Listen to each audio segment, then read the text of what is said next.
এই ধরনের সেমিনারে বক্তা হওয়া, বক্তা হয়ে তক্তা হয়ে যাওয়া, বড় বড় গোস্ত রান খাওয়া, এসে গাড়ি দিয়ে চলাফেরা করে, এগুলো আল্লাহর কাছে কোনো মূল্য রাখে না। আমাদের জীবন, আমাদের সময়, আমাদের পরিস্থিতি আমাদের যতটা অনুকূলে, সাহাবাই কেরামের মনে হয় না এরকম ছিল। ধরেন আমরা কতজন মানুষ এখানে আছেন, ধরেন প্রায় 500+ মানুষ। দিনের কারণে আপনাদেরকে শিয়াবে আবু তালিবের মতো 2 বছর না খেয়ে জেল খাটতে হয়েছে। কে আছেন এখানে? কতজন আছেন? নাই। শিয়াবে আবু তালিবের অবস্থা কি ছিল? যে বাচ্চা শিশুগুলো খাইতে পারতেছিল না, এরকম খাবার দেওয়া বন্ধ। যারা ওইখানে আছেন, জেলের মতো একটা অবস্থা, উপত্যকার মধ্যে রেখে দিছে। তাদের সাথে কোনো প্রকার রক্তের সম্পর্ক যাদের আছে তাদের যোগাযোগ বন্ধ, খাবার দেওয়া বন্ধ, বিবাহ শাদী বন্ধ, ব্যবসা বাণিজ্য বন্ধ। শুধু এটাই না, তারা যাতে খাবার কিনে না খাইতে পারে, আবু জেহেল সেজন্য কি করতো, যারা শিয়াবে আবু তালিবের কাছে ভিনদেশি যারা এসে খাদ্যদ্রব্য বিক্রি করত, তাদেরকে সে বলতো যে এক খাবারের বিনিময়ে যদি 15 টাকা হয়, আমি এটাকে 30 টাকা করে দিব, তারপরে তুমি ওদের কাছে খাবার বিক্রি করতে পারবে না। ফলে টাকা না থাকার কারণে, বা যাদের টাকা ছিল পর্যাপ্ত টাকা ম্যানেজ না করার কারণে, খাবার সামনে ছিল কিন্তু তারা খাবার তাদের পরিবারের জন্য আনতে পারেননি। এরকম অবস্থা রাসূল সাল্লাল্লাহু আলাইহি ওয়াসাল্লাম এবং সাহাবায়ে কেরামের হয়েছে। আজকে দেখেন যে আমাদের আলোচনা এসির মধ্যে হচ্ছে, নিষেধ নাই, আমি জাস্ট কম্পেয়ার করার জন্য বলতেছি। মাথার উপরে ফ্যান করতেছে, ঝাল লাইট আছে, সুন্দর ব্যবস্থা, ফুল, আবার আমাদেরকে রিসিভ করে আনা হচ্ছে, বড় রান খাওয়ানো হইলো। এত সুন্দর সুযোগ মনে হয় না ইসলামের ইতিহাসে আর কোনো দায়ীরা পাইছেন। এবং পাওয়ার পরে কোনো কিছু না করা সত্ত্বেও তারা কি হয়ে গেছেন? বাতিলের আতঙ্ক সৃষ্টিকারী বক্তা, না, ফুলের মতো পবিত্র, নামাজ পড়ে এক ওয়াক্ত, এরকম হয়ে গেছে বিষয়। এরকম আসলে কোন যুগের এত সহজ ছিল না বিষয়টা, যে একজন লোক ইসলাম পালন করবে, আর ইসলাম পালনটা তার সহজতার কারণ হবে, ইসলাম পালনটা তার জাহিলি সমাজের মধ্যে তার সেফ থাকার কারণ হবে, জাহিলি সমাজের মধ্যে তার সম্মান পাওয়ার কারণ হবে। এইটা কোন যুগে এরকমটা ছিল না। আমরা যত বড়ই বুজুর্গ হই, আমরা কি আবু হানিফা রাহিমাহুল্লাহর চেয়ে বড় বুজুর্গ হইতে পারবো? আবু হানিফা রাহিমাহুল্লাহকে যদি এক পাল্লায় রাখা হয়, আর আমার মতো 100 কোটিকে যদি এক পাল্লায় রাখা হয়, পাল্লা কখনোই আমারটা ভারী হবে না। আবু হানিফা রাহিমাহুল্লাহ যে সমাজের মধ্যে ছিলেন, সেখানে ইসলাম ছিল কি ছিল না? তার মৃত্যু জেলে হয়েছে কি হয় নাই? আহমদ বিন হাম্বল রাহমাতুল্লাহি আলাইহি, তার মৃত্যুর আগে তার অবস্থা কি ছিল? তার ছেলে, এবং তার বর্ণনা আছে বিদায় বা নিহায়াত, আপনারা পড়বেন। তার ছেলে বলছে, আমার আব্বা এত বেশি পরহেজগার ছিলেন যে বাদশার দেওয়া কোনো খাবার দাবার খাইতেন না। বাচ্চা যখনই তাকে তলব করতো, আমার আম্মা ছাতু বানায় দিতেন আর একটু পানি নিয়ে যাইতেন। এই ছাতু এবং পানি খেয়ে বুড়া মানুষ 3 মাস থাকছে, সে বাদশার দেওয়া একটা খাবার খায় নাই। এবং তার ছেলে বলছে যে আব্বার এই রোগ ছাড়তে প্রায় 6 বছর সময় লাগছে, কারণ তিনি 3 মাস শুধুমাত্র চলে গেছে। আছে মাইকটা?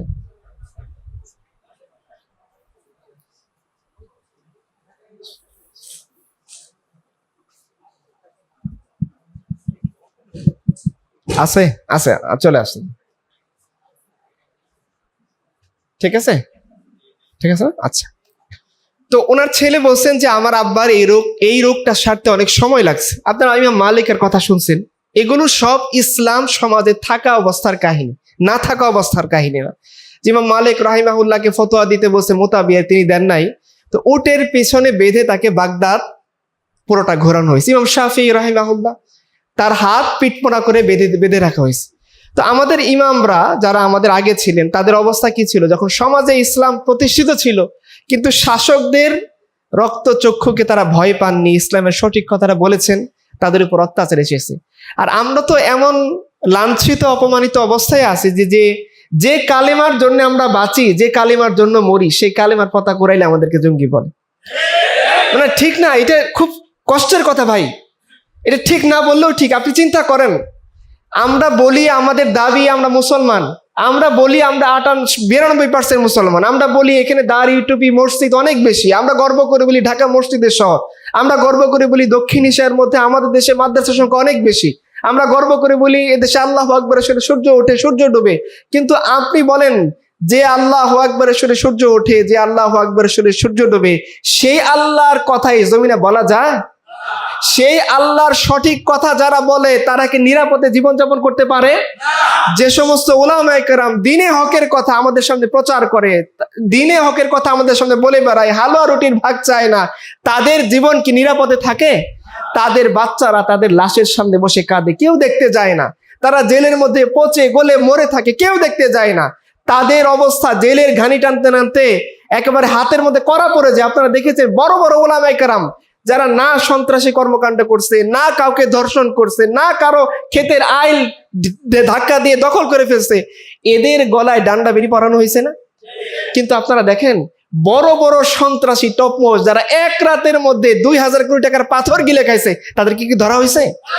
মিটফোর্ডের মধ্যে আপনারা দেখেছেন প্রকাশ্যে বড় বড়তম কর্মকাণ্ড আর কি হতে পারে ভাই, যে মানুষকে প্রকাশ্যে ইট দিয়ে থেতলে মেরে ফেলা হয়েছে। এদের গডফাদারকে কি ধরা হয়েছে?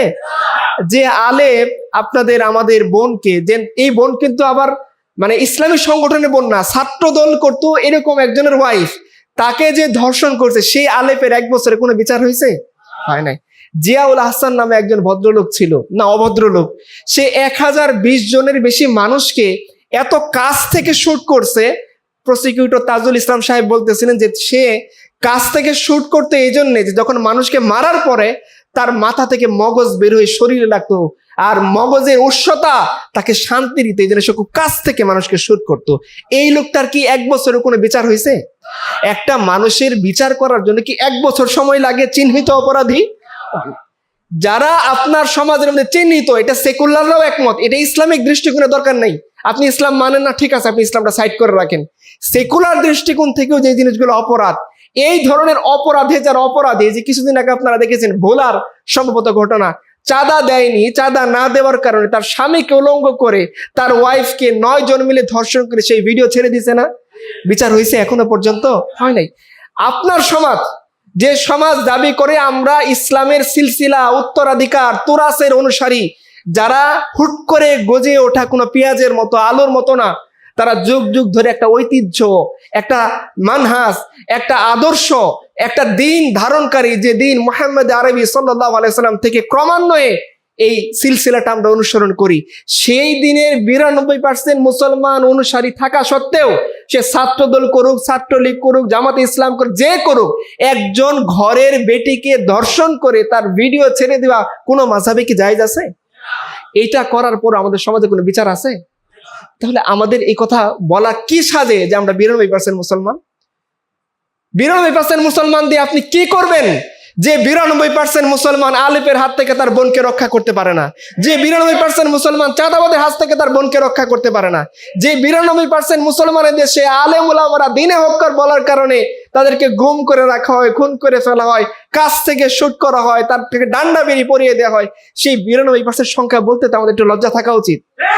92% মুসলমানের দেশের পলিটিশিয়ানরা বলে যে আমরা আল্লাহর শরিয়া চাই না, এরপরে আবার 92% মুসলমান ওদেরকেই ভোট দিয়ে নির্বাচিত করে। তো এই 92% দিয়ে আপনি কি করবেন? যে 92% মুসলমান সে আল্লাহর কথা বলাকে অপরাধ মনে করে, সেই 92% হিসাব করে আপনি কি করবেন? তার মানে আলটিমেট দিন শেষে আমাদের কনক্লুশন হলো যে যতই আপনি বলেন মুসলিম বঙ্গ, যতই বলেন 92%, যতই বলেন অনেক কিছু, যতই আপনি নারায়ে তাকবীর দেখেন, যতই ওয়াজ মাহফিলে দেখেন, যে ক্যাম্পাস বলে গেছে, কিন্তু আসলে এই জমিনের মধ্যে ইসলামপন্থী হইল সংখ্যালঘু। আপনারা দেখেন এই যে কিছুদিন আগে আপনারা দেখেছেন প্রফেসর সরওয়ার স্যার এবং আসিফ মাহতাব উৎসব, এই দুই স্যারকে একজন প্রকাশ্য ট্রান্সজেন্ডার সে ফেসবুকে দেখাইছে যে কিভাবে তাদেরকে হত্যা করতে হবে। সে ভিডিও আঁকছে যে তাদের মাথা কেটে ফুটবল খেলতে হবে, তাদের চোখ বের হয়ে গেছে। এই ট্রান্স জঙ্গিকে আজ পর্যন্ত গ্রেপ্তার করা হয় নাই। আজকে দেখলাম সেই ইঞ্জিনিয়ারিং ইনস্টিটিউটে গিয়ে সংবাদ সম্মেলন করে বলতেছে যে আসিফ মাহতাব এবং সারওয়ার স্যারে আমার জীবন নষ্টের জন্য দায়ী। আপনার সমাজ, আপনি ইসলামের দৃষ্টিকোণ দূরে রাখেন, যেহেতু আপনার সমাজ ইসলাম বিশ্বাস করে না। সেকুলার দৃষ্টিকোণ থেকে আমাকে বলেন তো, একজন মানুষকে মৃত্যুর হুমকি দিছে যে হুমকিদাতা, সে অপরাধী না যে হুমকি খাইছে সে অপরাধী? অথচ আপনার সমাজের সামিনা লুৎফা, এরা তো মুসলমান নাম ধারণ করা লোক, ধরেন মনে করে নিলেন তারা মুসলমান, ও বলতেছে আসিফ মাহতাব উৎসব এবং সারোয়ারকে মাপ চাইতে হবে এই কারণে যে ওরা ট্রান্সজেন্ডারের বিরুদ্ধে কথা বলছে। অথচ ওই ট্রান্স জঙ্গিটাই এদেরকে কি করছে? হত্যা। মাপ চাইতে বলতেছে কাদেরকে? যারা হত্যার হুমকি খাইছে, যাদের জীবন বিপন্ন তাদেরকে। এই কথাটা যদি কোনো হুজুর বলতো, আপনি যদি বলতেন, কেউ যদি বলতো যে কিভাবে অস্ত্র দিয়ে সেকুলারদেরকে নিধন করা যায়, এই ভিডিও যদি কেউ পাবলিশ করতো, তারপর দিন সে কোথায় থাকতো? এই আপনার সমাজ, যে সমাজ আপনার আবেগকে, আপনার ইসলামকে, আপনার রাসূলকে, আপনার আল্লাহকে কোনো দাম দেয় না। এই যে রাখাল রাহাজন প্রকাশ্যে ফেসবুকে রাসূলুল্লাহ সাল্লাল্লাহু আলাইহি সাল্লামকে কটূক্তি করছিল, কতবার বলা হলো, শাপলা চত্বরে গিয়ে আমরা বললাম, বাইতুল মুকাররমে আমরা বললাম, এই রাখাল রাহার কোনো বিচার হয়েছে? দেখেন পৃথিবীর ইতিহাসে অনেক মাসালা নিয়ে উলামায়ে কেরামের ইখতিলাফ ছিল, অনেক মাসালা নিয়ে দ্বিধান্বিত হয়েছে। আবু হানিফার সাথে তার ছাত্ররা মতবিরোধ করছেন। রাসূলুল্লাহ সাল্লাল্লাহু আলাইহি সাল্লামের ইজ্জতের ব্যাপারে কোনো একজন আলেমও দ্বিমত করেন নাই। আরে আলেম তো দূরের কথা, আপনারা ইতিহাস পড়েছেন, মঙ্গলদের আমলে, তাতারদের আমলে এক কুকুরের সামনে রাসূলুল্লাহ সাল্লাল্লাহু আলাইহি সাল্লামের শান নিয়ে এক খ্রিস্টান পাদ্রী তাতারদের দরবারের মধ্যে আল্লাহ রাসূলের নামে কটূক্তি করতেছিল। তাতারদের কুকুর গিয়ে খ্রিস্টান পাদ্রীকে ছিন্ন বিচ্ছিন্ন করে দিছে। আর একটা কুকুরও আল্লাহ রাসূল সাল্লাল্লাহু আলাইহি সাল্লামের ইজ্জতের ব্যাপারে দ্বিমত করে নাই। আর আপনার সিস্টেম, আপনার সমাজ, আপনার এই সোসাইটি রাসূলুল্লাহ সাল্লাল্লাহু আলাইহি সাল্লামের ইজ্জতের গুরুত্ব দেয় না। এরপরও আপনি এটা নিয়ে খুব সন্তুষ্টিতে ভুগবেন যে এটা 92% মুসলমানের দেশ, আমরা খুব নারায়ে তাকবীর, না, মনে করা কোনো কারণ নাই। যে জমিনের মধ্যে আল্লাহ এবং তার রাসূলের ইজ্জতের কোনো মূল্য নাই, যে জমিনের মধ্যে আল্লাহ এবং তার রাসূলের দ্বীনের কোনো মূল্য নাই, আমাকে বলেন প্রিয় ভাইরা, সেই জমিনের মধ্যে বসে আমরা প্রশান্তির নিঃশ্বাস, পরিবার নিয়ে ভালো থাকা, ব্যবসা নিয়ে সন্তুষ্ট থাকা, এসি নিয়ে মুগ্ধ থাকা, বিসিএস নিয়ে পড়ে থাকা, এগুলো আমাদের কিভাবে সাজে? আমি আমার মূল কথায় আসবো। রাসূলুল্লাহ সাল্লাল্লাহু আলাইহি ওয়াসাল্লাম জীবনটা আপনারা একটু দেখেন। যেদিন থেকে তিনি দাওয়াতি কাজ শুরু করেছেন, সেই প্রকাশ্য দাওয়াতের কাল থেকে আপনি শুরু করেন, এরপরে তার মাক্কি জীবন কি পরিমাণ কষ্টের মধ্যে কাটছে। এই কষ্টকর অবস্থায় শরীরে ক্ষত নিয়ে, আঘাত নিয়ে, মুখের ভিতরে মানুষের থুথুর চিহ্ন নিয়ে, তার ময়লা ছেঁড়া জামা কাপড় নিয়ে তিনি আল্লাহর দ্বীনের জন্য মদিনায় রওনা দিয়েছেন। মদিনায় যাওয়ার পর তার শত্রুরা ওখানেও তাকে শান্তিতে থাকতে দেয়নি। প্রথম হিজরি, দ্বিতীয় হিজরি, বদর, উহুদ, খন্দক, মুতা, খাইবার, একের পর এক যুদ্ধ করে রাসূলুল্লাহ সাল্লাল্লাহু আলাইহি সাল্লাম যখন দুনিয়া থেকে চলে যাচ্ছেন, আমাদের মা আম্মাজান আয়েশাকে বলছেন, আয়েশা, খাইবারে যে আমাকে বিষ খাওয়ানো হয়েছিল, সেই বিষের প্রভাব এখন আমার শরীরে কাজ করতেছে, আমার খুব কষ্ট হইতেছে। তিনি যখন চলে যাচ্ছেন, তার পালক পুত্র যায়েদ রাদিয়াল্লাহু তাআলার ছেলে উসামা রাদিয়াল্লাহু তাআলার বাহিনীকে তিনি পাঠিয়ে যাচ্ছেন। উম্মতকে তিনি আখেরি যে নসিহত সেটা দিয়ে যাচ্ছেন, উম্মতকে বলে যাচ্ছেন, এটা করবা, এটা করবা না। মিম্বরে যখনই সুযোগ পাইছেন, যেদিন থেকে রাসূল সাল্লাল্লাহু আলাইহি সাল্লামের চিরস্থায়ী অসুস্থতার লক্ষণ প্রকাশ পাইছে, সেদিন থেকে আপনি নেন। যখনই রাসূল সুস্থ হন, আম্মাজানকে জিজ্ঞাসা করেন উম্মত কি করতেছে, তারা কি নামাজ পড়ছে কিনা, তারা এখন কোন অবস্থায় আছে। একটু সুযোগ পাইছেন, আব্বাস এবং আলী রাদিয়াল্লাহু তাআলা আনহুর কাঁধের উপরে ভর করে তিনি মিম্বরে চলে গেছেন আমাদেরকে আখেরি উপদেশ দেওয়ার জন্য, এটা করবা, এটা করবা না, আমার কবরকে তোমরা কখনো পূজার স্থান বানাবো না, তোমরা দুনিয়া নিয়ে কখনো মত্ত হবে না, আমার পরে মতবিরোধ দেখা দিবে, দেখো মতবিরোধ হইলে তোমরা এই করবা, সেই করবা, আমার উম্মত অনেক কিছু বলবে, তোমরা আবু বকর ছাড়া কারো ব্যাপারে একমত হবে না। কত নসিহত তিনি জীবন রেখে দিয়ে যাচ্ছেন। কেন? যে তিনি চলে যাচ্ছেন, তিনি দুনিয়ার জীবন শেষ করে আখিরাতের জীবনে পাড়ি দিচ্ছেন, তিনি তো আল্লাহর কাছে কামিয়াব হয়ে যাবেন। তার এই উম্মতের অবস্থা কি হবে? যে জমিনের মধ্যে তিনি রক্ত ফেলছেন, তার চাচা হামজা ইবনে আব্দুল মুত্তালিব রক্ত ফেলেছেন, তার চাচাতো ভাই জাফর ইবনে আবি তালিব রক্ত ফেলেছেন, তার প্রাণপ্রিয় সাহাবী সাদ ইবনে মুয়াজ থেকে শুরু করে হানজালা থেকে শুরু করে অসংখ্য সাহাবীকে তিনি কবরস্থ করেছেন এই দিনের জন্য। সেই দিনের কি অবস্থা, সেই জামাতের কি অবস্থা, যে জামাতকে তিনি প্রস্তুত করছেন, এরা কি প্রস্তুত আছে? শেষ দিনে তাকে দেখানো হইল, পর্দা খুলে দিলেন যে তারা আবু বকরের নেতৃত্বে নামাজ পড়তেছে। আম্মাজান বলতেছেন রাসূলুল্লাহ সাল্লাল্লাহু আলাইহি ওয়াসাল্লাম এই দৃশ্য থেকে হেসে উঠলেন। তার কাছে মনে হলো যে হ্যাঁ, একটা মোকাম্মাল জামাত তৈরি হয়েছে, আমি দুনিয়াতে থাকবো না, আমার মিশন পরিপূর্ণ হয়ে গিয়েছে। আল্লাহ যতদিন চেয়েছেন আমি দুনিয়াতে ছিলাম, আল্লাহ যতদিন চাইবেন দুনিয়াতে থাকবো, আবার যখন ডাক দিবেন চলে যেতে হবে, হতে পারে, কিন্তু আমি যে মিশনটা দাঁড়া করিয়ে গেলাম, আমি যে দিন জমিনের মধ্যে রেখে গেলাম, আমি যে জামাত তৈরি করে গেলাম, এই জামাত বসে থাকবে না।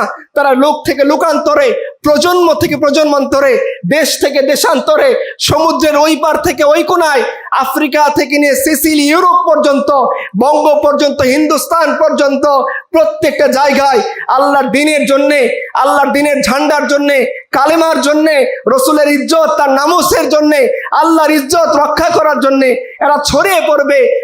পাথর এদেরকে আটকাইতে পারবে না, পাহাড় এদেরকে আটকাইতে পারবে না, সমুদ্র এদেরকে আটকাইতে পারবে না। এই দৃশ্য রাসূলুল্লাহ সাল্লাল্লাহু আলাইহি ওয়াসাল্লাম দেখে বলেন, পর্দা নামিয়ে দাও। এই সুন্দর একটা দৃশ্যের উপরে রাসূলুল্লাহ সাল্লাল্লাহু আলাইহি ওয়াসাল্লাম শেষ হাসি আসলেন। আজকে আমাদের জামাত আছে, আমাদের অর্গানাইজেশন আছে, আমাদের সংগঠন আছে, দাড়ি টুপি আছে, ইমানদার দাবি করা 90% মুসলমানের দেশ আছে, কিন্তু যে উদ্দেশ্য, যে মাকসাদ দিয়ে রাসূলুল্লাহ সাল্লাল্লাহু আলাইহি ওয়াসাল্লাম এই জামাতকে রেখে গিয়েছেন, সেই জামাত যে উদ্দেশ্য এবং মাকসাদ নিয়ে পৃথিবীর এক কোণা থেকে আরেক কোণায় ছড়িয়ে পড়েছেন। মক্কা মদিনা খুবই গুরুত্বপূর্ণ জায়গা, এখানে গেলে সওয়াব হয়, ইবাদত করলে সওয়াব হয়, কাবা তওয়াফ করলে সওয়াব হয়, সব সাহাবায়ে কেরাম জানতেন। এত কিছু জানা সত্ত্বেও সাহাবায়ে কেরামের কবর চীনের মধ্যে চলে গেছে, এত কিছু জানা সত্ত্বেও আফ্রিকাতে চলে গেছে, ইয়েমেনে চলে গেছে, সানাতে চলে গেছে, হাদারামাউতে চলে গেছে, শামে চলে গেছে, বাগদাদে চলে গেছে। কিসের নেশায় তারা চলে গেছেন?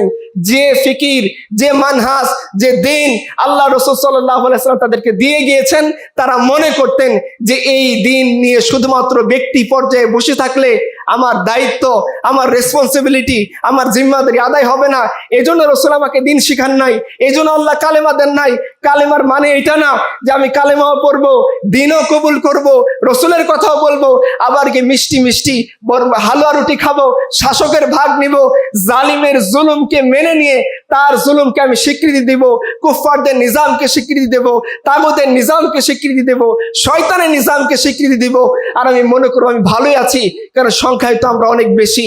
এই চিন্তা করে সাহাবায়ে কেরাম বসে থাকেন নাই, যার কারণে তারা বসে থাকেন নাই বলে আজকে আমি এবং আপনি মুসলমান হইতে পারছি।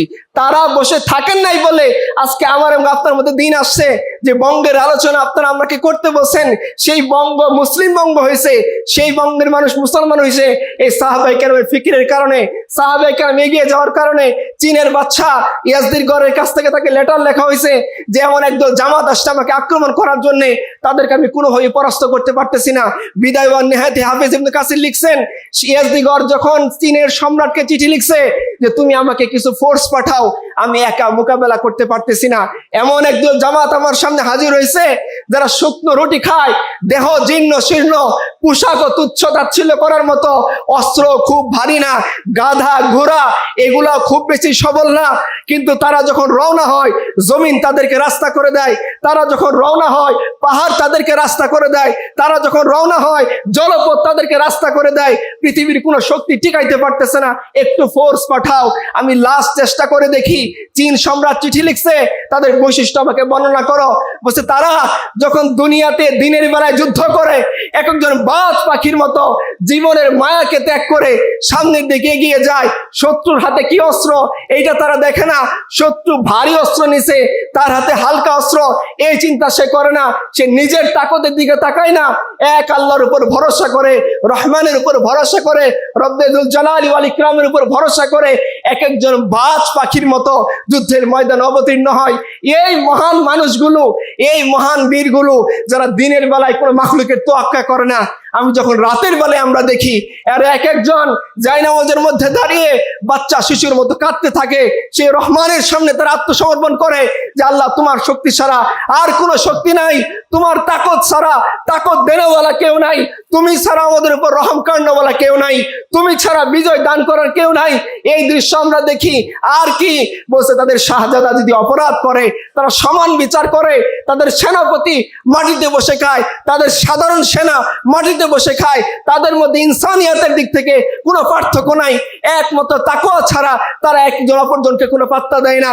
তাদের সাধারণ গোলাম সৈনিক একই প্লেটে খাবার খায়, তাদের জেনারেল, তাদের অ্যাসিস্ট্যান্ট, তাদের সমস্ত ফোর্স একই সাথে বসে একই তবকায় একই জায়নামাজের ভিতরে বসে তাদের আলোচনা করে, পর্যালোচনা করে। বিচারের ক্ষেত্রে তারা ধনী গরিবকে ভেদাভেদ করে না। মন্ত্রী ছেলে অপরাধ করছে শাস্তি কম হবে এই ধারণা তারা লালন করে না। ইন ডিটেল শোনার পর চীনের সম্রাট বলতেছে, শোনো, আমি যদি এমন বাহিনী পাঠাই যেটা শুরু হবে তোমার ওইখানে গিয়ে শেষ হবে চীনে গিয়ে, আমি চাইলে পাঠাইতে পারি, আমার এখানে মজুদ আছে। কিন্তু তুমি যে প্রজন্মের কথা আমাকে বললা, যে জামাতের কথা আমাকে বললা, যে সাহাবীদের কথা বললা, খবরদার এদের সাথে লড়াই করে তুমি জয়ী হওয়ার স্বপ্ন দেখো না, কারণ দুনিয়ার কোনো শক্তি এই জামাতকে থামাইতে পারবে না, তুমি তাদের সাথে সন্ধি করে নাও।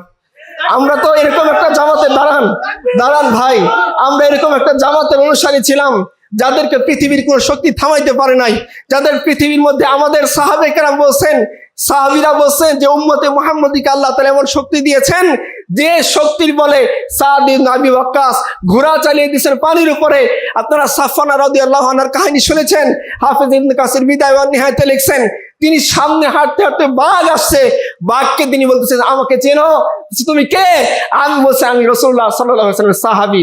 ইতিহাস লিখতেছে বাঘ তাকে রাস্তা করে দিচ্ছে, জলপথ তাকে রাস্তা করে দিচ্ছে, পাহাড় তাকে রাস্তা করে দিচ্ছে, তার সামনে যত যা আছে সব কিছু অতিক্রম করে তারা অপ্রতিরোধ্য অজেয় শক্তি হিসেবে দুনিয়ার বুকে এগিয়ে গিয়েছেন।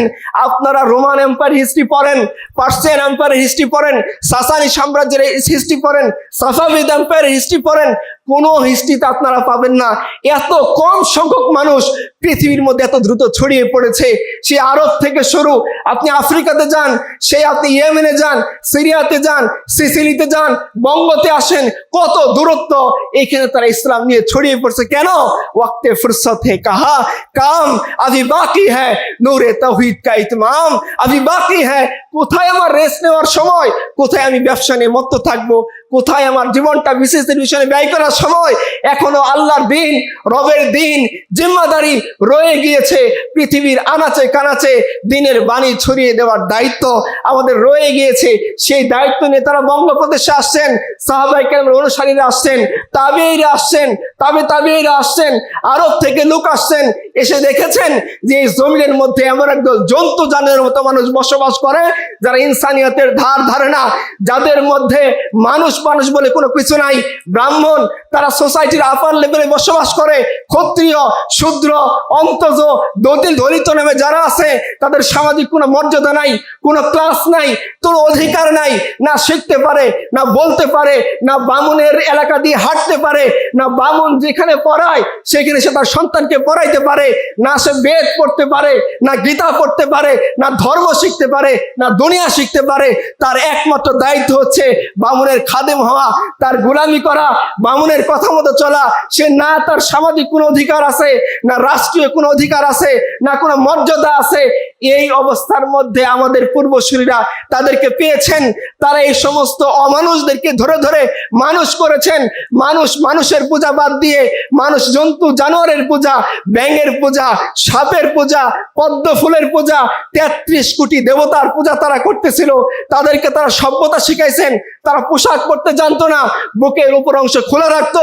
উত্তরপ্রদেশের খোঁজ নিয়ে দেখেন, সেখানে মহিলারা যদি বুক ঢাকতে চাইতো বুকের জন্য কর দিতে হইতো।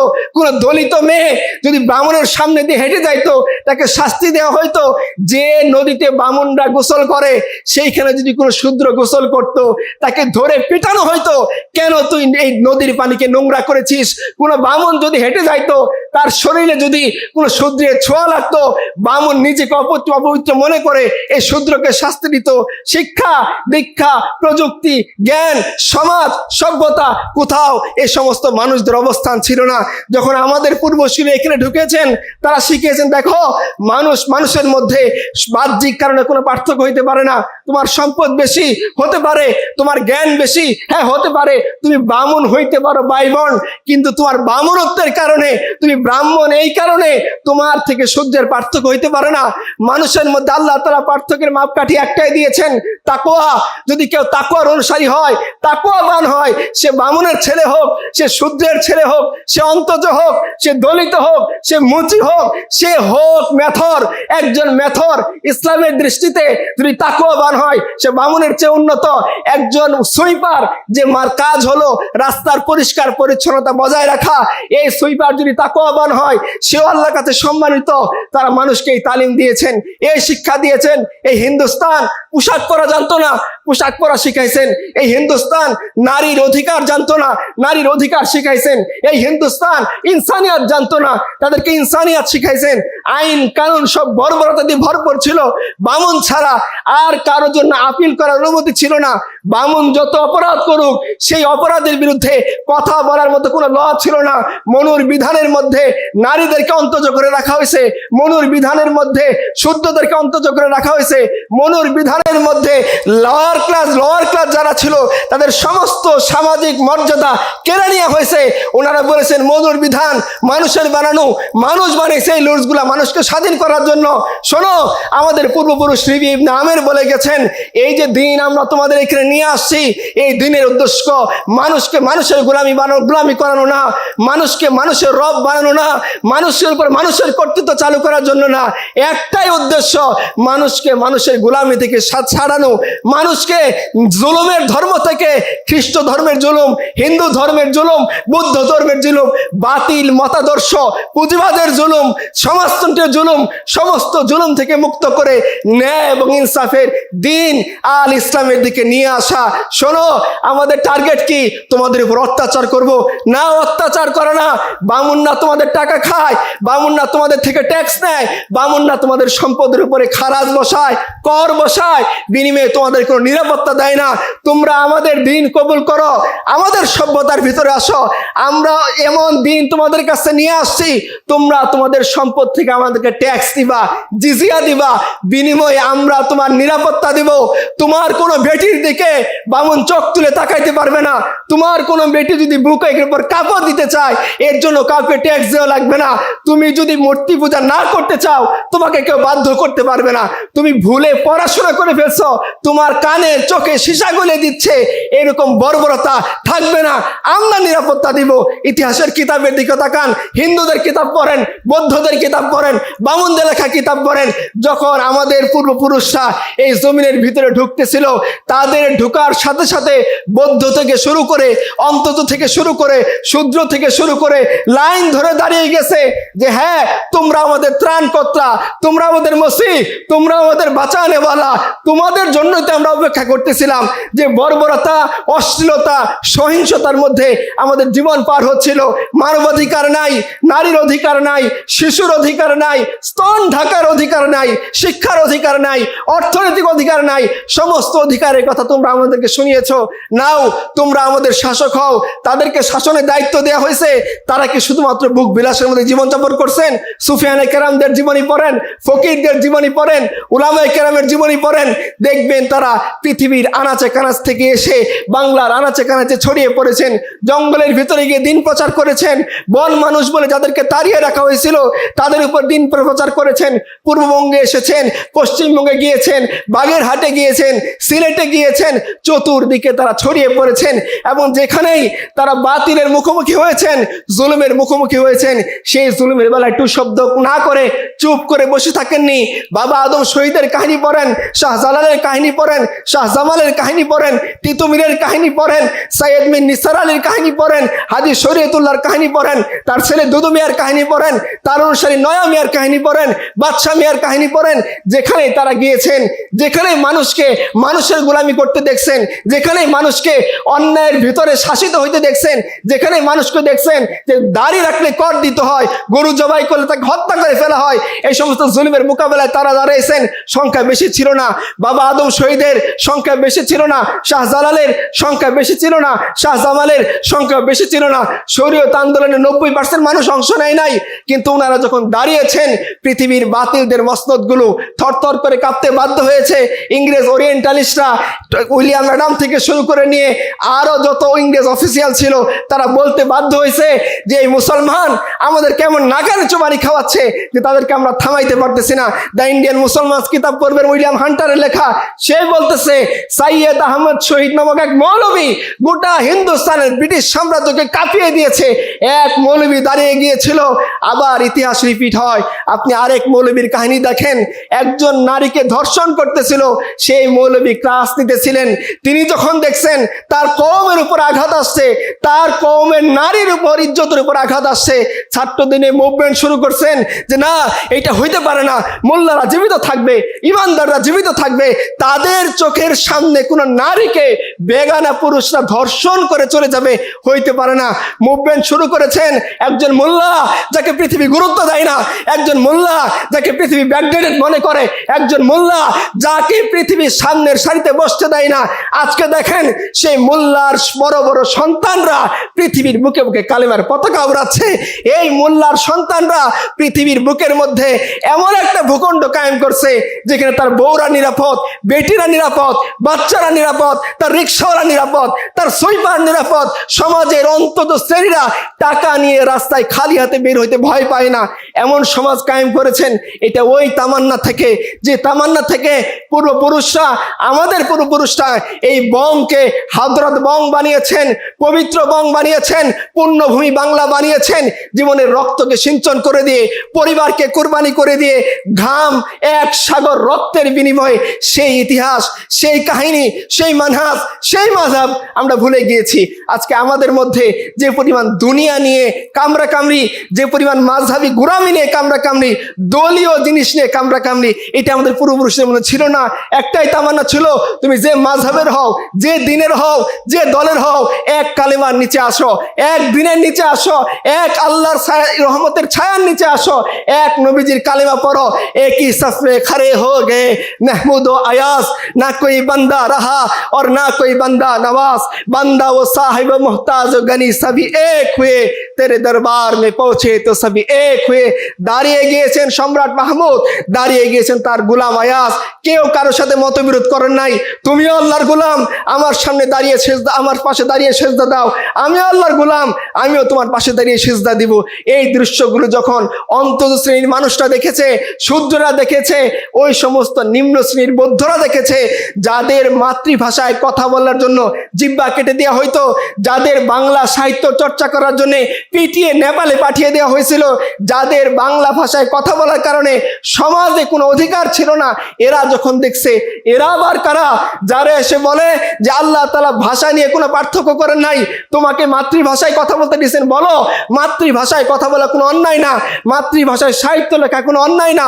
তুমি তোমার কওমের জন্য সাহিত্য রচনা করবা, ভালো কথা, ভালো কথা বলো, নেকির কথা বলো, মানুষকে ইনসানিয়াতের দাওয়াত দাও। এই ভুতুম পেঁচার মূর্তি থেকে নিয়ে মানুষকে আল্লাহর গোলামির দিকে নিয়ে আসো।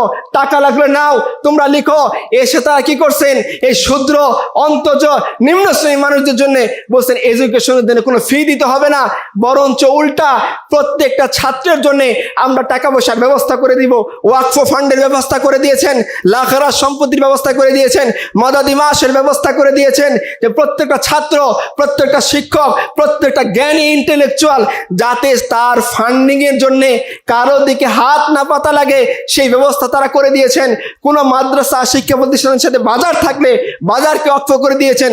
লাখ লাখ একর সম্পত্তি বুদ্ধিজীবীদেরকে, জ্ঞানীদেরকে, উলামাদেরকে, মাদ্রাসাদেরকে তারা ওয়াকফ করে দিয়ে বলছেন, খবরদার শিক্ষা প্রতিষ্ঠানে পড়ার জন্য কোনো ছাত্রের কাছ থেকে তোমার টাকা নেওয়ার জরুরত নাই, উল্টা ছাত্রকে তুমি স্কলারশিপ দাও, সে এসে কষ্ট করে পড়তেছে। এই সোসাইটি তারা কায়েম করেছেন।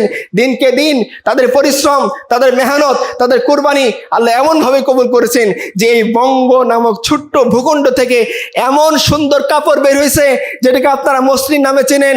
ব্রিটেনের রানী বলতেছিল যে এক টুকরা মসলিন কাপড় গায়ে দেওয়া আমার জন্য বড় সৌভাগ্যের কারণ। তারা এমন ভূখণ্ড কায়েম করছেন যে ভূখণ্ডের মধ্যে সুলতান সম্রাট আওরঙ্গজেব রহমতুল্লাহি আলাই তার সময়ে যখন হিন্দুস্তান গোটা পৃথিবীর মধ্যে 1/3 জিডিপি সরবরাহ করতেছিল, সেই হিন্দুস্তানের মধ্যে এই বঙ্গপ্রদেশ হাদরাত বং, আমাদের পূর্বসূরীদের তৈরি করা পূর্ণভূমি বাংলা, সে বাংলা একাই হিন্দুস্তানের 1/3 জিডিপি সরবরাহ করতেছিল। আপনারা জানেন ইংরেজরা এই বঙ্গপ্রদেশ দিয়েই সে হিন্দুস্তানে ঢুকেছে। যখন বঙ্গপ্রদেশের পরাজয় হয়েছে, এরপরে আর কোনো প্রদেশ মাথাচাড়া দিয়ে থাকতে পারে নাই। একটার পর একটা প্রদেশ ইংরেজরা জয় করে নিয়েছে। কেন?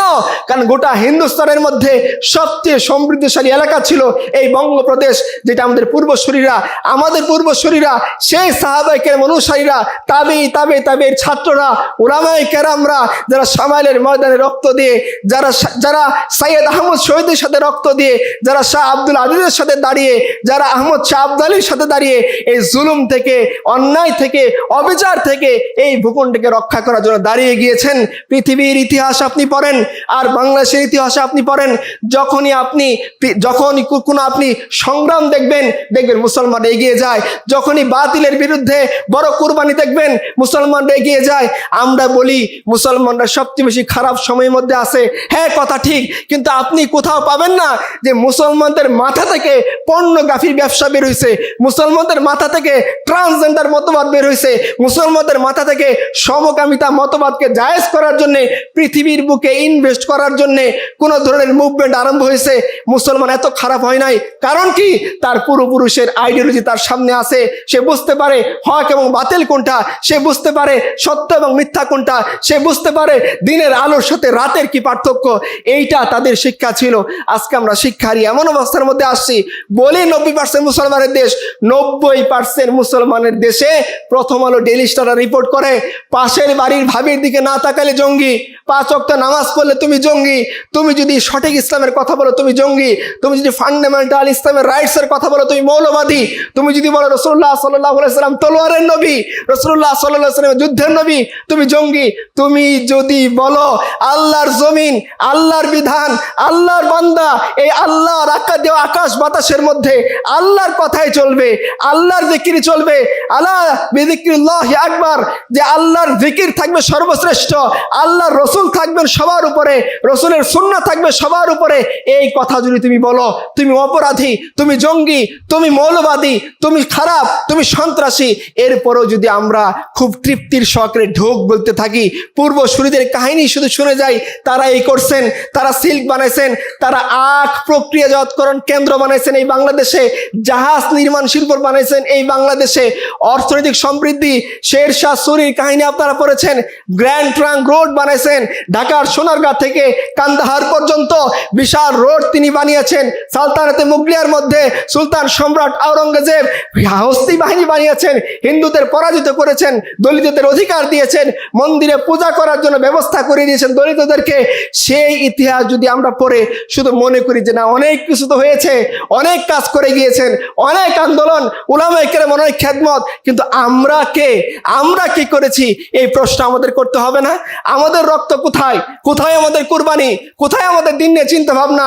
ইতিহাস আমাদেরকে আবার একটা সুযোগ দিয়েছে যে আমরাও সেই পূর্বসূরীদের রাস্তায় বেছে নিয়ে সেই কুরবানির নজরানা আল্লাহর সামনে পেশ করে এই হাদরাত বংকে পবিত্র করব, না এই বংকে আমরা ডেইলি স্টারের হাতে ছেড়ে দিব, এই বংকে আমরা প্রথমের হাতে ছেড়ে দিব, এই বংকে আবার কোনো স্বৈরাচারীর হাতে ছেড়ে দিব?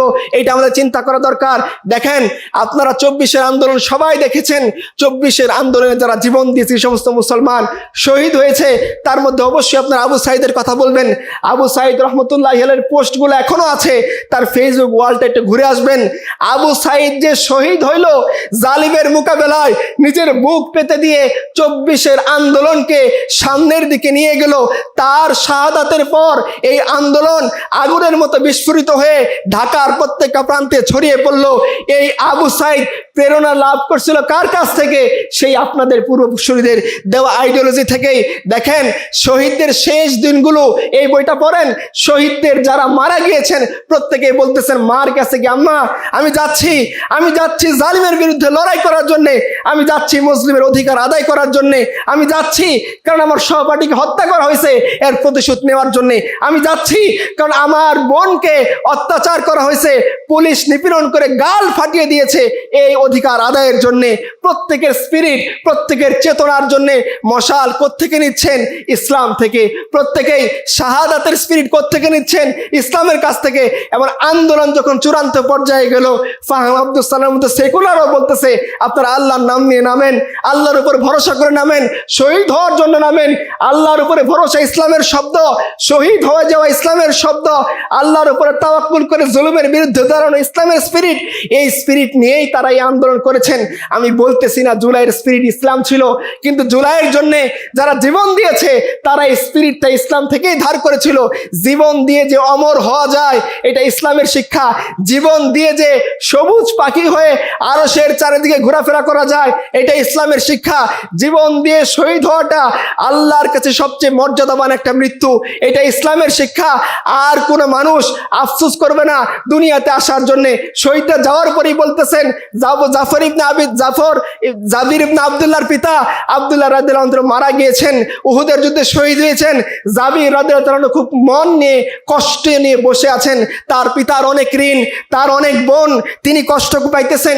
রাসূলুল্লাহ সাল্লাল্লাহু আলাইহি ওয়াসাল্লাম এই দৃশ্য দেখে জাবির তুমি কি কষ্ট পাইতেছো? বলতেছে হ্যাঁ ইয়া রাসূলুল্লাহ, আমার পিতার অনেক ঋণ, অনেকগুলা কন্যা সন্তান রেখে গেছে, আমি তো ছোট মানুষ, এই ঋণ কিভাবে দিব, এই সন্তানদের কিভাবে মানুষ করব। রাসূলুল্লাহ সাল্লাল্লাহু আলাইহি ওয়াসাল্লাম বললেন, জাবির শোনো, আমি তোমাকে বলতেছি তোমার পিতার অবস্থান কোথায়।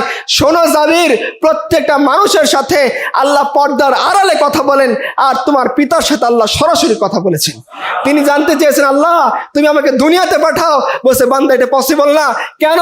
কারণ আল্লাহর বিধান হলো কেউ মরে যদি আখিরাতে বারজাখের জীবনে চলে যায়, তাকে আর দুনিয়াতে পাঠানো যায় না।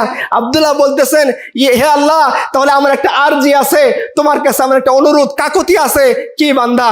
আমাকে যে নিয়ামত দিয়েছো এটা তুমি মানুষকে জানিয়ে দাও। আল্লাহ তখন আয়াত নাজিল করে দিচ্ছেন, শোনো, যারা আল্লাহ রাস্তায় মারা যায় তাদেরকে তোমরা মৃত বলো না, বাল্লাহিয়ামুন ইনদা রাব্বিহিম ইরযাকুন, বরঞ্চ তারা জীবিত, তারা তার রবের পক্ষ থেকে রিজিক পায়। এই যে স্পিরিট, এটা ইসলাম থেকে নেওয়া। কিন্তু আজকে দেখেন, ইসলামপন্থীদের সমস্ত অবদানকে অস্বীকার করে ফেলা হচ্ছে। আজকে ট্রান্সজেন্ডার মতবাদ এই বাংলার বুকে দাখিল করার জন্য চক্রান্ত শুরু হয়ে গিয়েছে। এনজিওরা কাজ করতেছে, বিধর্মীরা কাজ করতেছে, খ্রিস্টান মিশনারিরা প্রায়ই দেখবেন আমাদের উলামায়ে কেরাম খুব আক্ষেপ করে বলেন, উত্তরবঙ্গ খ্রিস্টান মিশনারিরা নিয়ে নিচ্ছে, পার্বত্য চট্টগ্রাম খ্রিস্টান মিশনারিরা নিয়ে নিচ্ছে, বাংলার আনাচে কানাচে খ্রিস্টান মিশনারি, কাদিয়ানি, বাহাই সম্প্রদায় দখল করে ফেলছে। কেন দখল করবে না? তারা স্বাধীনতার আগে থেকে 100 বছর ধরে প্ল্যান করে, টার্গেট করে, জীবন কুরবান করে মেহনত করতেছেন। আপনারা টাঙ্গাইলে কালিয়াকুড়ি হসপিটালের কথা জানেন, ওইখানে মিশনারি একটা হসপিটাল চালায়। আমি একবার গিয়েছি দেখতে। মিশনারি হসপিটালের ডাক্তার FCBS করে এসছে আমেরিকা থেকে, সে আটলান্টিক মহাসাগর পাড়ি দিয়ে সে সাইকেল চালিয়ে গ্রামের প্রত্যেকটা আনাচে কানাচে মহিলাদের খোঁজ নিচ্ছে, গরিব মানুষের খোঁজ নিচ্ছে, ডেলিভারি কেসের মধ্যে যাচ্ছে, 10 টাকা দিয়ে গরিব মানুষটা সেবা নিতে পারতেছে। মুসলমান সে খুব চিন্তা করে, ফেসবুকে স্ট্যাটাস দেয়, এ সুরমে বসে চিন্তা করে, উত্তরবঙ্গ দখল করে নিল, পার্বত্য চট্টগ্রাম দখল হয়ে গেল, আমাদের বাংলার আনাচে কানাচে খ্রিস্টান মিশনারিরা দখল করে ফেললো, পূর্ব তিমুর বানিয়ে ফেললো। কিন্তু পূর্ব তিমুর বানানোর জন্য খ্রিস্টান মিশনারিরা যে পরিমাণ পরিকল্পনা করে, পূর্ব তিমুর বানানোর জন্য খ্রিস্টান মিশনারি ডাক্তার সে তার ক্যারিয়ারকে কুরবান করে দিয়ে তার বাচ্চাকে জিজ্ঞাসা করা হয়েছে, বাচ্চাকে বসিয়ে, যে আচ্ছা তুমি যে এত উন্নত ধরনের খাবার দাবার ছেড়ে এই বাংলাদেশে বসে আলু খাইতেছ, তোমার কষ্ট লাগে না? বলছে, কষ্ট লাগতো, কিন্তু আমার সন্তানরা এখন বাংলাদেশের আলু খাওয়া শিখে ফেলছে, এখন আর কষ্ট লাগে না। একজন খ্রিস্টান সে তার দিনের জন্য কুরবানি করছে। শিখরা যখন রেজিমেন্ট ইন্ডিয়ান সরকারের বিরুদ্ধে বিদ্রোহ করেছিল, সেই বিদ্রোহের পর তাদের স্বর্ণ মন্দির ভেঙে দেওয়া হয়েছে। ওই ভেঙে দেওয়ার পরে শিখদের যে সমস্ত রেজিমেন্ট এই বিদ্রোহে অংশ নিয়েছিল, ইন্দিরা গান্ধীর সরকার তাদেরকে বলছে যে তোমরা যদি তওবা করে ফিরে আসো, আবার যদি বলো আমরা ইন্ডিয়ার প্রতি ওয়াফাদার, আমরা যা করছি ভুল করছি, তাহলে তোমাদের চাকরি ফেরত দেওয়া হবে। এইখানে অনেক মেজর জেনারেল পদমর্যাদার লোক ছিল, জেনারেল ছিল, সাধারণ সৈনিক তো ছিলই, কিন্তু তাদের কথা ছিল ইন্দিরা গান্ধীর সরকারকে, আরে যদি ধর্মই বাঁচাইতে না পারি আমি আমার চাকরি দিয়ে কি করব? যদি পাগড়ি বাঁচাইতে না পারি, যদি আমার বসে হয় গুরু আমার খোদার নাম আমি নিতে না পারি, আমি ইন্দিরা গান্ধীর অধীনে চাকরি করে কি করব? চাকরি ছেড়ে দিয়ে তারা নিজে জুলুমের জালিমের সেই কি বলে এই ফাঁসির মঞ্চকে তারা আলিঙ্গন করেছেন। তারা যদি করতে পারেন, শিখ যদি তার ধর্মের জন্যে, তার পাগড়ির জন্যে, তার ডিগনিটির জন্যে, তার ধর্মের জন্য, তার মাযহাবের জন্য নিজের চাকরি কুরবান করতে পারে, পরিবার কুরবান করতে পারে, একজন খ্রিস্টান মিশনারি উচ্চ শিক্ষিত FCBS করা ডাক্তার সে যদি তার ধর্ম প্রচার করার জন্য, তার মাযহাব প্রচার করার জন্য, তার আইডিওলজি প্রচার করার জন্য আটলান্টিক পাড়ি দিয়ে এসি পিছনে ফেলে, সুখ পিছনে ফেলে, চাকরি পিছনে ফেলে, সরকারি সুযোগ সুবিধা পিছনে ফেলে মাটির ঘরে পোলাপানকে নিয়ে আলু খেয়ে পড়ে থাকতে পারে, তাহলে আজকে আমাদের কি হয়েছে যে আমরা আমাদের পূর্বসূরীদের সেই কথা রাখবো না? আমি একজন পূর্বসূরী কাহিনী শোনাই। অনেক বড় বড় উলামায়ে কেরামের কথা জানেন। মাওলানা কিফায়েত আলী কাফি রহমতুল্লাহি আলাইহি সেই ইংরেজদের 1857 মহাবিদ্রোহে তিনি অংশ নিয়েছেন। ইংরেজরা তাকে ধরেছে, কালা পানির জেলে নিয়ে গিয়েছে, নিয়ে এই বয়োবৃদ্ধ বয়স্ক বুড়া আলেমকে সারা রাত ইস্ত্রি দিয়ে তারা কয়লার ইস্ত্রি দিয়ে রিমান্ড দিয়েছে, চামড়াগুলো পুড়ে কালো হয়ে গিয়েছে। পরের দিন তাকে নিয়ে যাচ্ছে, যা তোকে আজকে ফাঁসি দিব, হাত বাঁধা, পায়ে বেড়ি পরানো। এই বুড়া মাওলানা কিফায়েত আলী কাফি ফাঁসির মঞ্চের দিকে তাকিয়ে আছেন। ইংরেজরা ভেবেছে এই মঞ্চ দেখে তার মনের ভিতরে হয়তো মৃত্যুর জন্য একটু হলেও আক্ষেপ আসবে, আর তারা আমাদের প্রতি তারা বিদ্রোহ তুলে নিয়ে আনুগত্য স্বীকার করবে ব্রিটেন রানীর প্রতি। ইতিহাসের কিতাব লিখতেছে মাওলানা কিফায়েত আলী কাফি রহমতুল্লাহি আলাইহি যখন ওই ফাঁসির মঞ্চ দেখেছেন, হেসে হেসে ইংরেজদের হাত ছাড়িয়ে দ্রুত এই বুড়া ফাঁসির মঞ্চের দিকে চলে যাচ্ছে। ইংরেজ জিজ্ঞেস করেছে, কি রে ব্যাপার, মৃত্যু দেখে সবাই ভয় পায়, তোর কি হইলো, তুই আমাদেরকে ছেড়ে আগে আগে মৃত্যুর দিকে এগিয়ে যাচ্ছিস? বলছে, আরে ইংরেজরা, শুনে রাখো ফিরিঙ্গিরা, যার জন্য আমি এতদিন অপেক্ষা করছি সেইটাই তো আমার সামনে, এই জন্য আমি খুব দ্রুত আল্লাহর দিকে চলে যাচ্ছি। কবিতা পড়তেছেন, বুড়া লব্বে বাম ভি পুকারা, সরদার ভি সদা দে, হাম কাহা কাহা না পৌঁছা তেরা দীদ কি লগন মে। আরে আল্লাহর দিদারের জন্য আমি কত কত জায়গায় তালাশ করেছি, 57 বিদ্রোহে অংশ নিয়েছি, বদনসিব আল্লাহ আমাকে শাহাদাত নসিব করেন নাই, কিন্তু আমি যেটা চাইছিলাম আল্লাহর দিদার, সেটা তো আমার চোখের সামনে, এই জন্য সেই ফাঁসির মঞ্চকে চুম্বন করার জন্য আমি খুব দ্রুত চলে যাচ্ছি। আমাদের পূর্বসূরীরা ছিলেন যারা শুধুমাত্র কথার ফুলঝুরি দিয়ে এসি গাড়িতে এসে লম্বা কুরমা পোলাও খেয়ে এসি রুমের মধ্যে বসে বয়ান শেষ করেই তারা চলে যাননি। তারা তাদের বউকে কাঁদিয়েছেন, তারা তাদের সন্তানকে কাঁদিয়েছেন, তারা তাদের বাচ্চাকে ইয়াতিম করেছেন, তারা তাদের মা বাপকে কুরবানি করেছেন, তারা তাদের রক্তকে কুরবানি করেছেন, তারা তাদের সুখকে, আরামকে, কেরিয়ারকে কুরবানি করার কারণেই আজকে আমাদের মাথায় টুপি, আমাদের মুখে দাড়ি, আমাদের দেশে ইসলাম, আমাদের দেশে মাদ্রাসা, আমাদের দেশে আল্লাহু আকবার, আমাদের দেশে আজান, আমাদের দেশে ইকামত। কিন্তু এই পূর্বসূরীদের কথা, পূর্বসূরীদের কুরবানি, পূর্বসূরীদের যে আইডিওলজি, সেটা বিক্রি করে আমরা আর কতদিন কি করব? আমরা এটা কতদিন বিক্রি করে খেতে চাই? সব খাওয়ার একটা লিমিট থাকে। আপনি যত বড় বাদশা হন না কেন, যত বড় জমিদার হন না কেন, 3-4 পুরুষ পরে এই সম্পত্তি বিক্রি করে খাইলে আর থাকবে না। আমরা তো সেই কবে থেকে শত শত বছর ধরে আমাদের পূর্বসূরীদের সেই কুরবানি বিক্রি করে খাচ্ছি, যে ওনারা এই করেছেন, ওনারা সেই করেছেন, ওনারা মালটাল জেল খেটেছেন, রেশমি রুমার আন্দোলন করেছেন, সামাইলের আন্দোলন করেছেন, এগুলো তো বলেই যাচ্ছি, করেই যাচ্ছি।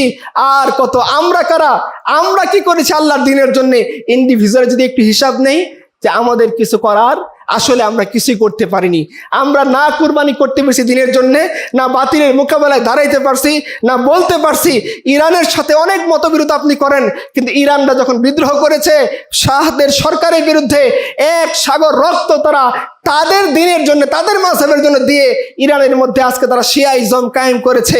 মৌলবীরা, মোল্লারা, তারা তাদের এলাকাকে নিরাপদ করে পৃথিবীর মধ্যে সবচেয়ে গ্রোয়িং, যেটা বাড়তেছে মুদ্রার মান, এরকম দেশ বানাইছে যেখানে কেউ জুলুম করতে পারে না, ধর্ষণ করতে পারে না, জুয়া খেলতে পারে না, মদ খাইতে পারে না। আর আজকে আপনি এমন সমাজের মধ্যে বাস করেন, পূর্বসূরীদের রেখে যাওয়া সেই আদর্শ বিক্রি করে খেতে খেতে এমন অবস্থা হয়েছে যে আমাদের ঘরের বেটিকে ধর্ষণ করে সেই ভিডিও ছেড়ে দেওয়া হয়।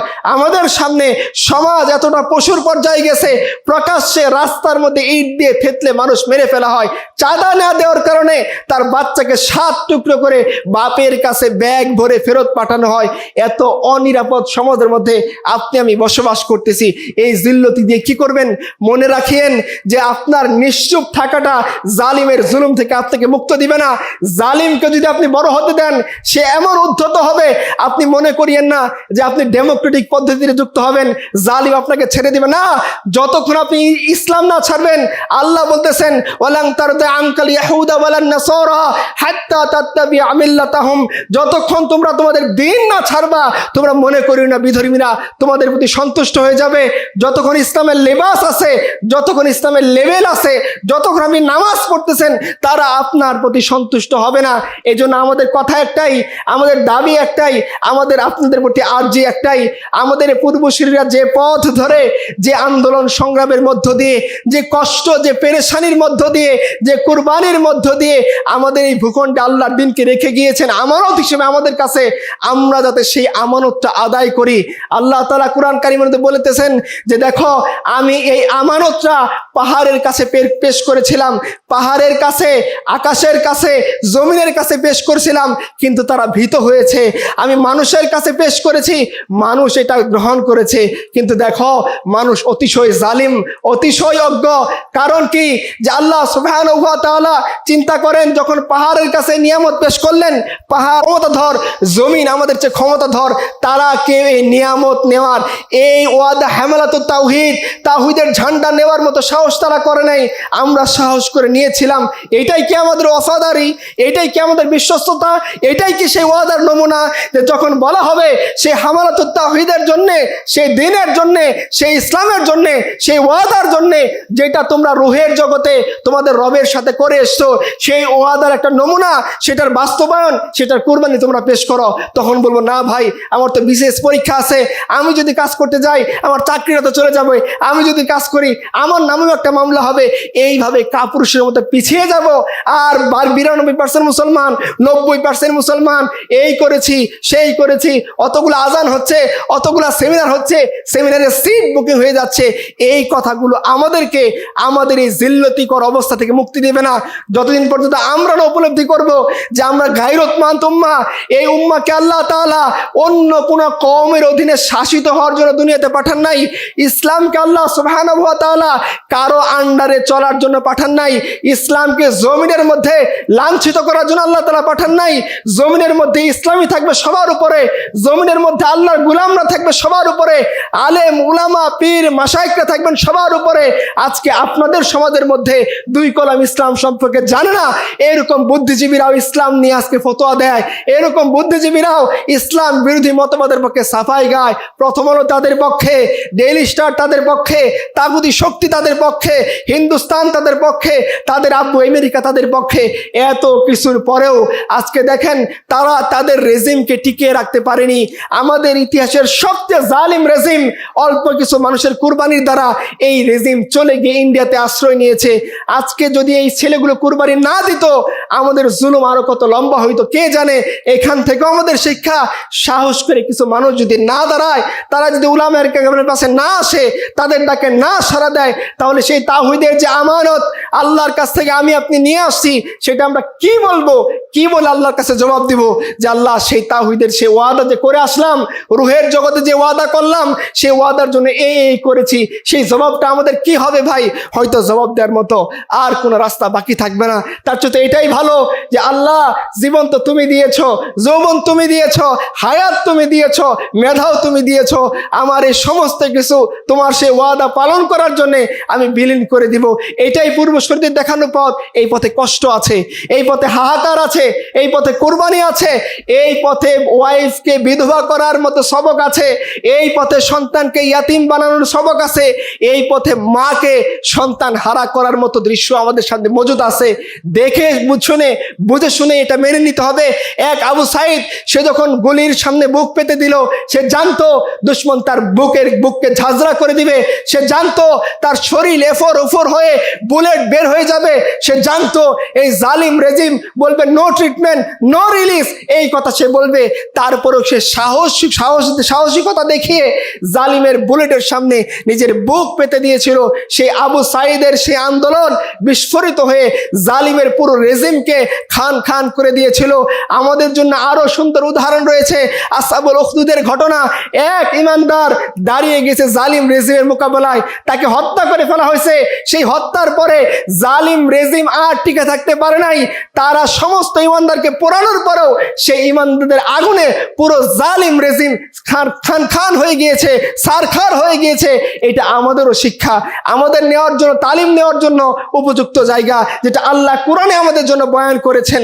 সো আমরা যদি এই সমস্ত কিছু সামনে রাখি, আমার একটা অনুরোধই থাকবে, শুধু পূর্বসূরীদের কথা শুনে ঢেকুর আমরা না তুলি, পূর্বসূরীদের কুরবানির কথা শুনে শুধু চোখের পানি আমরা না ফেলি। পূর্বসূরীরা যে কুরবানি দেওয়ার কারণে তাদের ফ্যামিলি চোখের পানি ফেলছে, সেই কুরবানির জন্য আমরা প্রস্তুত হই। ইনশাআল্লাহ যদি আমরা দাঁড়াইতে পারি, আমাদের ভিন্ন কোনো মাকসাদ নাই। আমরা ট্রান্সজেন্ডার মতবাদ চাপিয়ে মানুষের কাছ থেকে অর্থ তুলতে চাই না, আমরা ট্যাক্স চাপিয়ে দিয়ে মানুষের জীবনকে দুর্বিষহ করতে চাই না। আমরা চাই না এমন কোনো সিস্টেম, যে সিস্টেমের মধ্যে কোনো একজন নিরাপত্তা কর্মী দেশের সকল নিরাপত্তা দেওয়ার জন্য সে তার কওম, তার জাতি, তার পরিবার, তার বংশ থেকেও 1020 জন মানুষকে মাথার মধ্যে রিভলভার ঠেকিয়ে হত্যা করবে। এরকম বিকৃত মস্তিষ্কের কোনো লোক আমরা চাই না। ন্যায় ইনসাফ আদল আমরা চাই। এই ওয়াদা নিয়ে, এই বাসনা নিয়ে, সেই আল্লাহর সাথে করা ওয়াদার তালকিন নিয়ে যদি আমরা এগিয়ে যেতে পারি, ইনশাআল্লাহ আল্লাহ তাআলা মোল্লাদের যেমন বিজয় দিয়েছেন, আল্লাহ আমাদেরকে বিজয় দিবেন। তবে মনে রাখতে হবে, সেই মোল্লারা ইন টোটাল 43 বছর মেহনত করার পরে আল্লাহ তাদেরকে তাদের হাতে তামকিন দিয়েছেন। আল্লাহ তাদেরকে দিয়েছেন, যাও এইবার তোমাদের বউ বেটি নিরাপদ, আর কেউ চোখ তুলে কথা বলতে পারবে না, এখন আর কোনো মত চলবে না, এখন আর ট্রান্সজেন্ডার মতবাদ চলবে না, এখন আর সমকামিতার নামে কেউ কিছু চাপিয়ে দিতে পারবে না। পরাশক্তি তোমাদেরকে আলটিমেটাম দিবে, আর তোমরা তাদের বিরুদ্ধে চোখে চোখ রেখে কথা বলবা। এটার জন্য লম্বা একটা কুরবানি, লম্বা একটা রক্তের সাগর, লম্বা একটা মুজাহাদা উলামায়ে কেরাম, তাদের যে সমস্ত মোল্লা মৌলভী আম জনতা তৌহিদবাদী প্রজন্ম দিয়ে আসছে, এমন কোনো ঘর আপনি খুঁজে পাবেন না যারা কোনো কুরবানি দেয় নাই। আর আজকে আপনি আমাদের ঘর খুঁজেন, আমাদের পরিবার খুঁজেন, আমাদের সোসাইটি খুঁজেন, কয়টা পরিবার কয়টা সোসাইটি আপনি খুঁজে পাবেন? কয়টা পরিবারের মধ্যে আপনি খুঁজে পাবেন যে তারা আল্লাহর দিনের জন্য কুরবানি দিয়েছে? শুধু বয়ান আল্লাহর দিনকে জীবিত করে না, শুধু ওয়াজ আল্লাহর দিনকে জীবিত করে না, শুধু সেমিনার আল্লাহর দিনকে জীবিত করে না, জীবিত করে সেই আদর্শের মাধ্যমে যে আদর্শ নিয়ে দাস্তু দাস্তে দারিয়া ভিনা छोड़े हमने बहर जुल्मत पे दौड़ा दिए घोरे हमने मगरिब की वादियों में गुजी अज़ा हमारी थमता ना था किसी से सैले रवा हमारा। সেই এক আল্লাহর বিধান নিয়ে, সেই একটা তামান্না নিয়ে, সেই এক আদর্শ নিয়ে যখন একটা কাফেলা তৈরি হবে, যারা এক আল্লাহ ছাড়া আর কাউকে ভয় করবে না, এক আল্লাহর মতবাদ ছাড়া আর কোনো মতবাদকে তারা গ্রহণ করবে না, জালিমের রক্ত চক্ষুকে তারা ভয় করবে না, পূর্বসূরীদের সে আদর্শ নিয়ে যখন তারা দাঁড়াবে, তারা তাদের যে সমস্ত ইখলাস আছে সেটা আল্লাহর সামনে শো করবে, তাদের ঈমানকে আল্লাহর সামনে শো করবে, তাদের সবরকে আল্লাহর সামনে শো করবে। ইনশাআল্লাহ এই প্রজন্ম দাঁড়ানোর পরে আল্লাহ তাআলা তাদেরকে দিয়ে বিজয় আনবেন। শেষ কথা বলতেছি, দেখেন ইসলাম সবচেয়ে বেশি অনিরাপদ ছিল যে রেজিমের আমলে।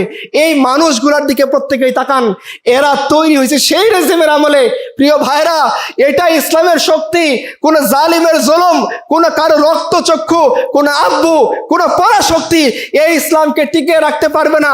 জমিনের মধ্যে আমরা থাকি বা না থাকি, আমাদের কম থাকুক বা না থাকুক, আমাদের এই প্রজন্ম থাকুক বা না থাকুক, আমরা কুরবানি করি বা না করি, আমরা বদবক হই কি না হই, এগুলো আল্লাহর কাছে দেখার কোনো বিষয় না। আল্লাহ এগুলোকে পরোয়া করেন না। আল্লাহর ওয়াদা হচ্ছে, হুয়াল্লাযী আরসালা রাসূলাহু বিল হুদা ওয়া দীনিল হক লিইয়ুযহিরাহু আলাদ দীনি কুল্লি ওয়ালাউ কারিহাল মুশরিকুন। আল্লাহর ওয়াদা, নবী তুমি শুনে রাখো, আল্লাহ জমিনের মধ্যে তার দ্বীনকে গালেব করবেন, আল্লাহ জমিনের মধ্যে কালেমার পতাকাকে গালেব করবেন, আল্লাহ জমিনের মধ্যে তার দ্বীনকে প্রতিষ্ঠিত করবেন। এটা আল্লাহর ওয়াদা। আমরা যদি বদবত হই, আমরা এই কাতার থেকে ছিটকে পড়বো। আমরা যদি ওফাদারি না করি, আল্লাহ আমাদেরকে বাদ করে দিবেন। আমরা যদি আল্লাহর বিশ্বস্ততা অর্জন না করি, আল্লাহ আমাদের কাজে লাগাবেন না। এই জালিমের রেজিমের মধ্যে আল্লাহ আমাদেরকে প্রস্তুত করেছেন তার নিজ কওয়াত দিয়ে, তার কুদরত দিয়ে, তার শক্তি দিয়ে। জালিমের রেজিম তার সমস্ত প্রযুক্তিকে ব্যবহার করে, পেগাসাসকে ব্যবহার করে, স্পাইওয়ারকে ব্যবহার করে এই কাফেলাকে থামাইতে পারে নাই। এই কাফেলা যদি সে আল্লাহর সাথে, সেই আল্লাহর দেওয়া নিয়ামতের ওফাদারি আদায় না করে, এই কাফেলার সমস্ত ভাইয়েরা শুনে রাখেন, আল্লাহ নতুন কাফেলা তৈরি করবেন। ইয়া আইয়ুহাল্লাযীনা আমানু মাইয়ারতাদ্দাকুম আন দীনিহি ফাসাউফা ইয়াতিল্লাহু বিকওম। আল্লাহর ওয়াদা শুনিয়ে গেলাম প্রিয় ভাইরা, যদি এই কওম, এই কাফেলা, এই প্রজন্ম আল্লাহর সেই ওফাদারি আদায় না করে, আল্লাহর সেই ওয়াদার প্রতি তাড়াতাড়ি বিশ্বস্ত না হয়, আল্লাহর জন্য যদি কাজ না করে, যাদেরকে আল্লাহ তৈরি করেছেন মানুষ তৈরি করতে পারে নাই, যাদেরকে আল্লাহ নিজ কুদরতে বাছাই করছেন মানুষ পারে নাই, যাদেরকে আল্লাহ তাআলা জালিমের জুলুমের সময়ে প্রস্তুত করে দিয়েছেন, আল্লাহ বলতেছেন আমার ওয়াদা, তোমরা ওয়াফাদারি করবে না, বিশ্বস্ততা রাখবে না, দিন থেকে সরে যাবা, আল্লাহর কোনো ক্ষতি হবে না। আল্লাহ এই কওমকে রিপ্লেস করে নতুন কওম আনবেন। ইহিব্বুনাহুম ইহিব্বুনা, তাদেরকে আল্লাহ ভালোবাসবেন, তারাও আল্লাহকে ভালোবাসবে, তারা এগিয়ে যাবে, অপ্রতিরোধ্য কাফেলা হবে। এখন আপনাদের সামনে এটাই বিষয়, আমরা কোন কাফেলার সৈনিক হব? সেই অপ্রতিরোধ্য, সেই পূর্বসূরীদের কাফেলা, না ওই কাফেলা যে কাফেলার শেষটা মিশে আসে জাহান্নামের সাথে? এটা আমাদের বিষয়। ওয়া আখিরু দাওয়ানা আলহামদুলিল্লাহি রাব্বিল আলামিন। तकबीर तकबीर, तेरा मेरा रिश्ता क्या, तेरा मेरा रिश्ता क्या, तकबीर। মুআজ্জাজ মুহতারাম, এখন মাগরিবের নামাজের বিরতি হবে। আমাদের সামানপত্র যেগুলো আছে ব্যাগটাকে আমরা সাথে করে নিয়ে যাব, সবগুলো চেয়ার খালি থাকবে। নামাজের পরে টোকেন হিসেবে চেয়ারে আপনাদের আপ্যায়ন রাখা হবে। এজন্য সবগুলো চেয়ার খালি থাকবে। আপনারা যার যার ব্যাগ সামান মেহরবানি করে সাথে করে নিয়ে যান। আইডি কার্ড হেফাজতে রাখবেন। হলরুমে প্রবেশের সময় কার্ড চেক করে প্রবেশ করানো হবে। আর চেয়ারগুলো সব খালি রাখবেন ইনশাআল্লাহ।